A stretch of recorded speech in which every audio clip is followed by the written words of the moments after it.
A cada semana, mais casos de H1N1 são confirmados em Goiás e, infelizmente, mais mortes. A situação tem deixado muita gente preocupada e à procura da vacina que imuniza contra o vírus. Semana passada foi quase um caos nas clínicas particulares que comercializam as doses. Além disso, outros materiais que protegem contra a doença já começam a faltar em Goiânia. É sobre essa situação toda que vamos falar hoje no quadro Nossa Cidade. Na semana passada, esta cena se repetiu em várias clínicas particulares de Goiânia.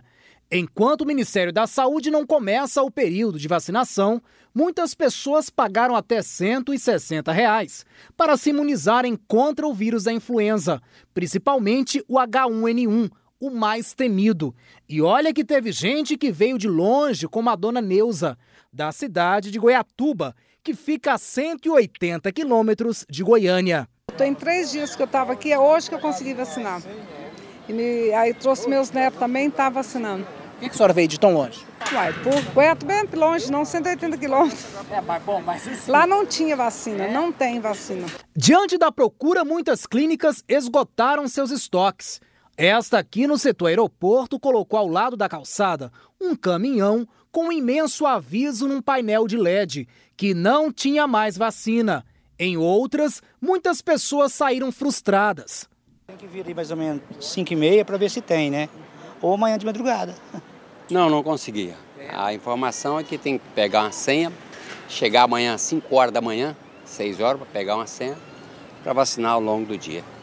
Na semana passada, a Secretaria Municipal de Saúde de Goiânia já havia registrado 27 casos aqui na capital de síndrome respiratória aguda grave. São 6 casos a mais do que foi informado pelo boletim da Secretaria Estadual de Saúde. Com isso, já teríamos um aumento de 80% nos casos do vírus H1N1. Enquanto os números sobem, várias informações como este áudio também circulam pelas redes sociais, o que deixou a população ainda mais em pânico. Pra galera ficar esperta aí, porque eu tô dentro do hospital e o pessoal não tá divulgando isso, a prefeitura não tá divulgando, o estado não tá divulgando. Tá morrendo muita gente com H1N1. O Hospital da Criança, o médico que faleceu lá, no dia que estava de plantão, ele entubou 3 crianças com suspeita de H1N1. As 3 crianças faleceram. O médico, logo em seguida, 2 dias depois, foi entubado e faleceu. A enfermeira que estava com ele no plantão foi entubada hoje e está na UTI, estado grave. O medo do vírus também fez milhares de pessoas, como a dona Sandra, procurarem máscaras de proteção, que sumiram das farmácias. E aí não está encontrando as máscaras? Não está encontrando. O que o pessoal tem dito nas farmácias? Que já esgotou o estoque, já esgotou todo o estoque já todas as farmácias. Tá difícil, né? Tá difícil. Olha só, para falar mais sobre essa situação toda, eu converso agora com a Magna Carvalho, que é gerente de Vigilância Epidemiológica da Secretaria de Estado da Saúde. Oi, Magna, boa tarde, tudo bem? Boa tarde, Lira. Eu acho que a primeira coisa que todo mundo quer saber, a gente está numa situação muito grave ou não? Qual a situação real do município de Goiânia e do estado de Goiás? Olha, nós temos um aumento de caso de gripe no estado, nós tivemos um surto recente na Vila São Cotolengo, temos um aumento de casos de influenza no estado. Nessa época, final de verão, início de outono, é época que em Goiás começam a aumentar os casos de gripe. A gripe é uma doença antiguíssima. Nós temos casos de gripe já há muito tempo e desde a pandemia de 2009 nós monitoramos. Então, é claro que todo aumento de caso ele leva uma preocupação, mas não esse pânico que tem sido gerado na cidade. Então, realmente não há necessidade desse pânico, até porque todas as medidas que têm que ser tomadas frente a esse aumento de casos, a Secretaria Estadual de Saúde, junto com as secretarias municipais, já tem tomado. E, é claro, com a colaboração das pessoas, eu acredito que a gente consegue enfrentar essa situação, até porque a vacina está próxima, né? A vacina está prevista para chegar no dia 23, talvez a gente até consiga antecipar para a semana que vem, se conseguirmos que o Ministério envie essa semana, existe essa possibilidade. Então, se a gente conseguir antecipar uma semana, é importante. apesar da vacina não ser direcionada a toda a população, é uma parte delas, mas à medida que uma boa parte da população vacina, também a tendência é que esses casos vão diminuindo. E claro, são grupos de risco, criança, idosos, pessoas que trabalham na área da saúde. Isso, gestantes, puérperas, população indígena, população privada de liberdade, funcionários do sistema carcerário, professores e pessoas com doenças crônicas. Magna, a gente viu na reportagem esse áudio, né, que tem circulado aí por WhatsApp. Como que a Secretaria tem agido em relação a isso? É porque acaba provocando um certo pânico, né? Você recebe uma mensagem dessa e começa a ficar super preocupado. Na verdade, isso é um problema. A Secretaria tem, inclusive, feito uma nota e divulgado para que as pessoas tenham bastante cuidado com essas chamadas fake news. Isso não é só na área da saúde, né?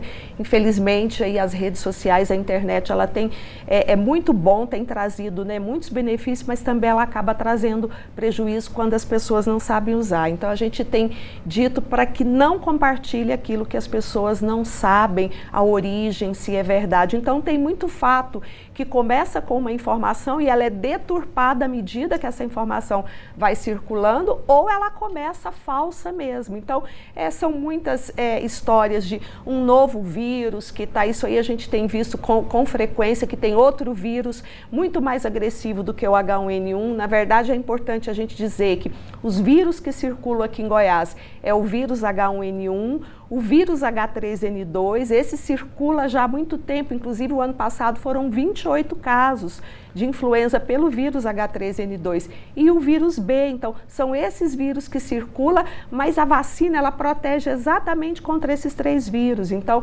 existe essa proteção. Então, há aí essa conversa que teria um vírus, uma cepa, mas na realidade nós tivemos uma modificação do vírus H3N2 que circulou nos Estados Unidos no último inverno, inclusive lá eles tiveram uma grande epidemia com mais de 30 mil óbitos nos Estados Unidos. Então, mas essa modificação no H3N2, inclusive, faz parte da nossa vacina. Então, a vacina que veio para o hemisfério sul, no caso para o Brasil, ela já protege contra esse vírus H3N2 modificado. Em relação à vacina, eu acho que tem muita gente em dúvida. Algumas pessoas dizendo que ela vale por 10 meses, né? Então, não cobriria esse ano todo que, por exemplo, começa a vacinação agora e só daqui um ano. Como é que é esse prazo de validade, né? A gente pode falar validade dentro do corpo humano? Essa imunidade, ela é variada de acordo com as pessoas, mas geralmente essa imunidade, ela dura em torno de 6 meses a 1 ano. Em pessoas saudáveis, sadias, às vezes ela chega até, é menor naquelas pessoas que já têm alguma doença de base. Isso até é uma das razões que explica o surto na Vila São Cotolengo. Lá, todas as pessoas eram vacinadas e ainda assim tiveram gripe. Então, com certeza, porque essa imunidade nessas pessoas ela vai diminuindo. O ideal seria, alguns estudiosos até têm discutido a possibilidade que nós tivéssemos realmente no Brasil, ao invés de 1, 2 campanhas, que se vacinasse 2 vezes. Porque pegariam 2 períodos. Porque pegaria 2 períodos. Mas nesse momento isso é complicado, porque o laboratório não consegue produzir vacina nem para 100% da população. Você imagina 2 vezes. Então, na realidade, como na maioria absoluta da população essa imunidade ela chega ou aproxima 1 ano, então, a princípio, para a maioria das pessoas, 1 vez ao ano seria suficiente. Magna, outra situação em relação ao Tamiflu, né, que é o medicamento usado quando a pessoa... Ele é usado em que momento? E outra coisa, a questão das máscaras. Muitas pessoas estão usando máscaras de forma indiscriminada até, né? Explica pra gente o que significa isso, qual é a certa, o que não deve ser usado. Em relação ao medicamento, ou o fosfato de oseltamivir ou Tamiflu, ele é indicado tanto para o tratamento, no caso ele reduziria o tempo da doença ou também evitaria complicações. Mas isso e também, depois de diagnosticado. Isso. Por exemplo, eu que não tenho nada agora, eu não preciso sair correndo para comprar esse medicamento. Não, muito pelo contrário. Ele é um medicamento que tem que ser usado estritamente sob prescrição médica. Então, o medicamento jamais as pessoas devem se automedicar. Aliás, o uso indiscriminado desse medicamento é uma das causas de resistência. O que tem acontecido? Já existe alguns estudos, inclusive, tratando da resistência ao oseltamivir, ou seja, o vírus começa a ficar resistente e daí a algum tempo o medicamento passa a não fazer mais efeito. Então, isso é importante. No caso de algum sintoma de gripe, ou principalmente as pessoas que fazem parte do grupo de risco, ou algum sinal de agravamento, procurar um médico e ele é que vai avaliar se aquela pessoa precisa ou não do medicamento. E se precisar, é um medicamento que tem na rede pública. Aliás, independente se a pessoa foi atendida na rede pública ou privada, ela pode pegar o medicamento na rede pública. Rapidinho, as máscaras. E ainda eu quero te perguntar mais, é tanta coisa que a gente quer conversar, uso de celular também, compartilhar máscaras, celular. Na verdade, o celular ele pode transmitir. Se a pessoa gripada deixou, espirrou ali, é uma forma, pode sim transmitir. É importante sempre fazer a limpeza do celular. As máscaras, na verdade, elas são importantes, no caso, para profissionais de saúde ou para aquela pessoa que está ali doente na unidade, para evitar que ela transmita. O uso indiscriminado e errado da máscara pode ser, inclusive, um mecanismo de transmissão da doença. Mais uma vez, eu que não tenho nada, não preciso usar máscara. Não. Assim como todos nós aqui. Não. Ok, Magna, muito obrigada. É um prazer. São tantas perguntas, mas a gente vai tirando as dúvidas e tirando também esse certo pânico que as pessoas estão em relação a essa situação. Muito obrigada. E hoje vai sair mais um boletim, né? Hoje à tarde, amanhã, novos dados. Ok, muito obrigada, Magna.